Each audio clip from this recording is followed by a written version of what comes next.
எல்லோரும் சொல்கிறார்கள் தனித்து நிற்கிறார்கள், சிங்கம் தனியாகத்தான் வரும்.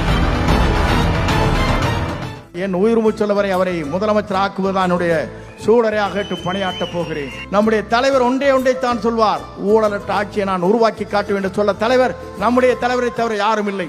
புரட்சி தலைவர் முதலில் இந்த இயக்கத்தை துவங்கிய போது எல்லோரும் சொன்னார்கள், திராவிட முன்னேற்ற கழகத்தை சார்ந்தவர்கள் திரைப்படத்தை போல 100 நாட்கள் தான் ஓடப் போகிறது என்று சொன்னார்கள். ஆனால் புரட்சி தலைவர் என்றைக்கு பொது தேர்தலில் சந்தித்தாரோ அவர் உயிருள்ளவரை தமிழ்நாட்டின் நிரந்தர முதலமைச்சர் வரலாற்றை படைத்த ஒரே தலைவர் புரட்சி தலைவர் எம்ஜிஆர். அவருக்கு பிறகு புரட்சி தலைவர் அம்மா அவர் பவுனி வந்தார்கள், அவரும் உயிருள்ளவரை தமிழ்நாட்டின் நிரந்தர முதலமைச்சராக இருந்தார்கள். நாளை தமிழகத்தை ஆளப்போகிற, தமிழகத்தினுடைய வெற்றி கிணையை தரப்போகிற, இந்தியாவை திரும்பி பார்க்கக்கூடிய ஒரு தலைவராக நம்முடைய வெற்றி தலைவர் தான் வரப்போகிறார். அதை யாராலும் மாற்றி காட்ட முடியாது என்ற வரலாறு தான் தமிழ்நாட்டில் உருவாக போகிறது.